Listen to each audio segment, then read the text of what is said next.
And this is Storytelling Night at the site. Storytelling Night is the second Wednesday of every month. And every month has a theme. Tonight's theme is hurt. I didn't really have any one thing in mind when I made this theme. I was expecting mostly stories of physical injury and illness and that sort of thing, but it's sort of evolved. Like we have a lot of different types of stories with many different textures and that sort of thing. So I'm really excited about that, especially because stories of hurt tend to also be stories of healing and that sort of thing.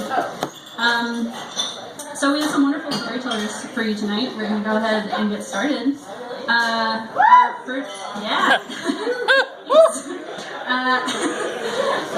Our first storyteller of the night is Lance.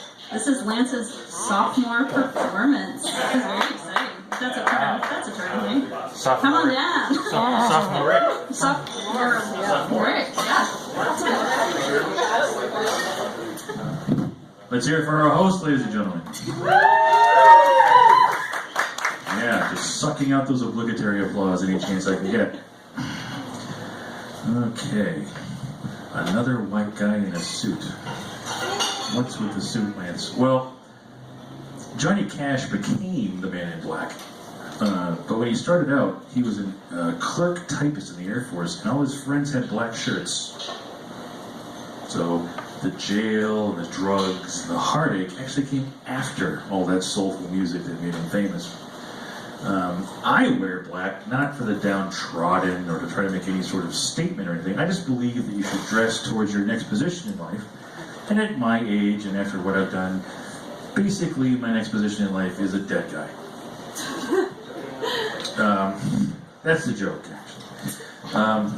Tries to be. This is the suit that I would have been buried in. That's just a fact. That's not actually a joke, but it's funny. Nervous laughter is good. Nervous laughter is good because it allows us to laugh at things that we shouldn't laugh at and normalize things and allow us to talk about uncomfortable things. Nervous laughter is sort of a lubricant. When you tell someone something uncomfortable and they have nervous laughter about it, they're accepting the fact that you're going to hear more about it, and it's okay. Awkward silence, like now, it's not so easy to talk. But nervous laughter, learning to laugh at things that make you uncomfortable, normalizes things. I hid my depression my whole life. The first time I knew I was different was, you guys remember, everyone had to read the tale, the Big Round Post story, the Telltale Heart. Remember that? Telltale Heart? Yes. The protagonist of that story starts out with a very familiar theme. He says, I'm not crazy. I'm actually more sane than you are. I'm more sensitive than you are, and that's why I do the things that I do. And I was a young lad. I ended up rooting for this guy in this story, like burying a guy on the floor, because I identified with it.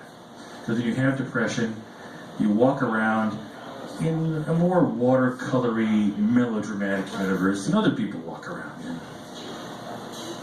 So, living with depression and being a guy, testosterone's a hell of a drug. It's not antidepressants. And I come from a fairly macho family. And so, you're told to suck it up and hide it. And it doesn't work very well. And so I'm 47 now, so actually 6 years ago this month, I hung myself from a bridge. But I walked away from it. So most people have to worry about, really wonder, why am I here? Well, I'm here talking to you tonight because I have to wonder twice. In other words, I'm here talking to you because I shouldn't be here, essentially.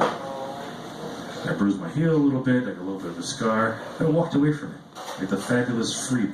I was in waist-deep water. I had rolled around the river a little bit, 40 feet, 3 feet away. Roll around, stand up, I'm pretty much okay. And then a firefighter throws me a rope. It's not a joke, it's sort of a cosmic joke.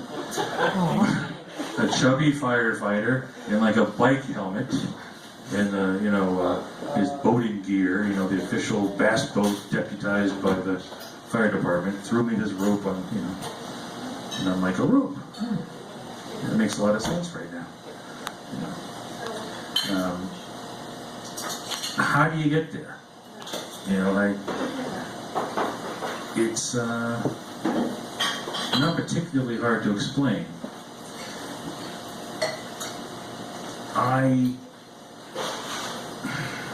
If you saw a car accident and somebody was on fire and they stumbled over and jumped into the water off a bridge, you'd go, oh, well, that makes perfect sense, he was on fire. Because you can understand being on fire.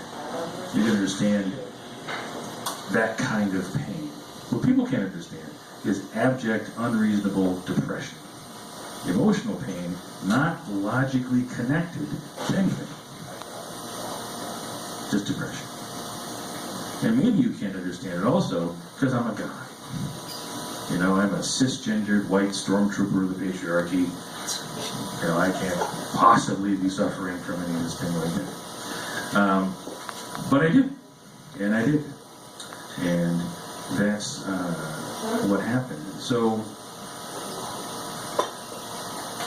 the event happens and I get taken to the hospital.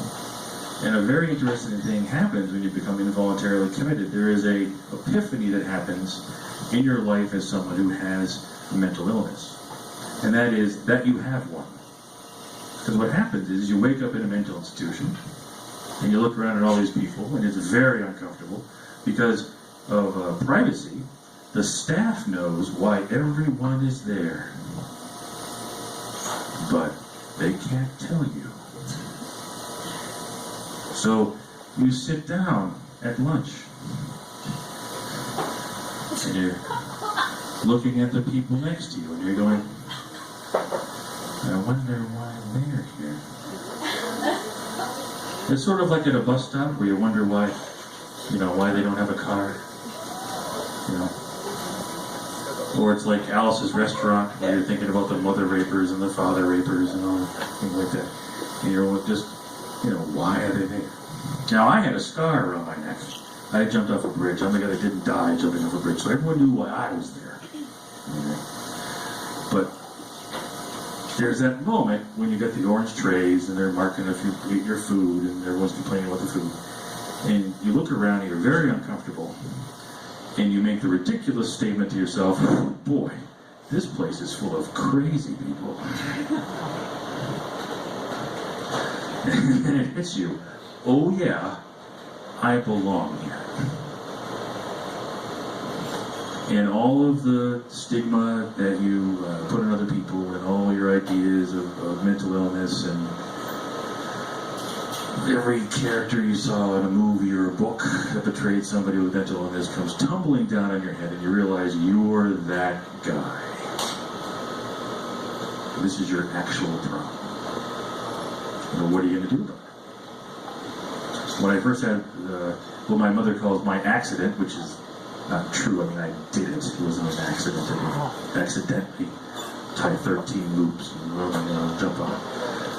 She told me that we're going to tell people that you're a car accident and we're going to get you a disability lawyer and put you on some drugs and you'll be on disability and we'll take care of you. In other words, your ticket's punched, Lance. Sit up. You're a crazy person. And that didn't feel right. So, being the melodramatic asshole that I am, from the mental institution, I called a man named Ray Duckler. Ray Duckler was the very surprised reporter at the Concord Monitor.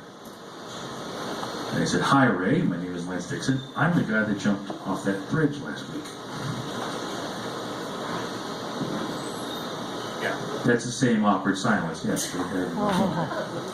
And he was my ride from the hospital back to my house. And we did an article about it. And I went to the state board. I'm a licensed gas fitter. So I go to people's houses and I fix gas equipment and furnaces and boilers and air conditioning. And I got a note from a doctor and I went back to work. Just kept my state licenses. Did I lose jobs or not get jobs because of what happened to me? Absolutely.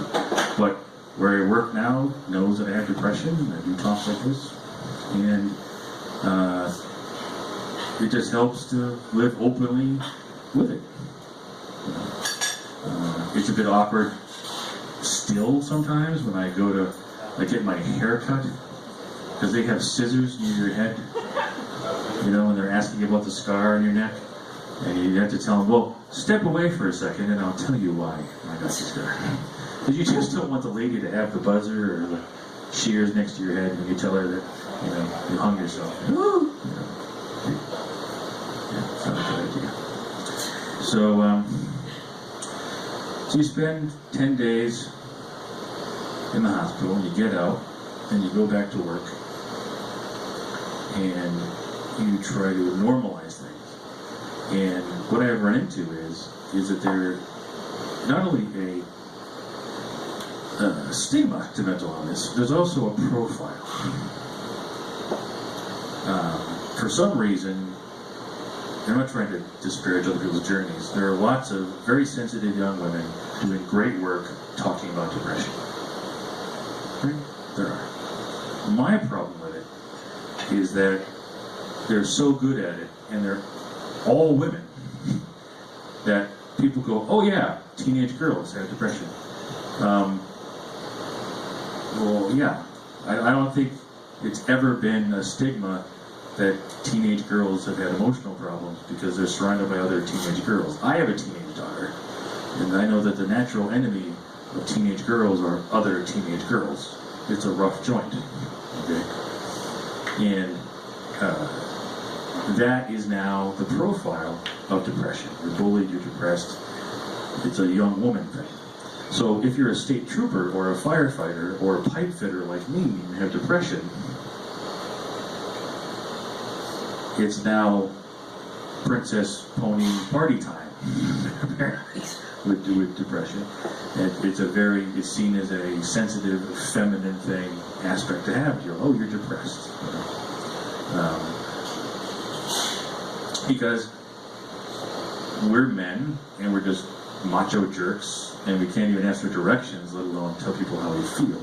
Like I said, testosterone's a hell of a drug.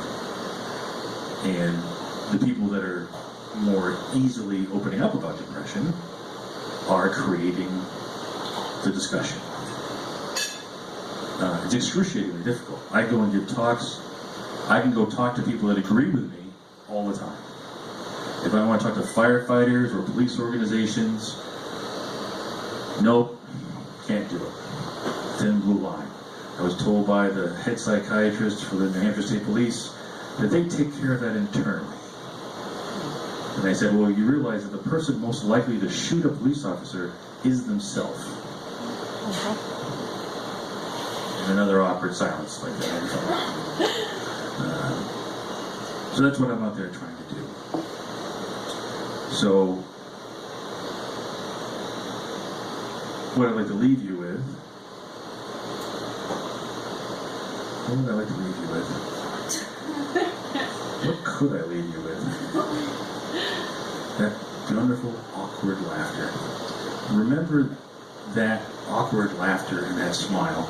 And remember that if someone has depression, they're going to tell you that they can help in the most subtle way possible. And then the first time you offer help, they're going to say no. Because we're conditioned to say no. And it's like you to remember that if you feel somebody needs help, they do.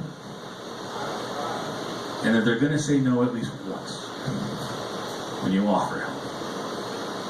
And I just ask you to just do it anyway. Be that jerk. God forbid you say, no, I am coming over. No, we are going to get a sandwich. No, we are going to talk about it now. Because that's what actually helps. Thank you for your time.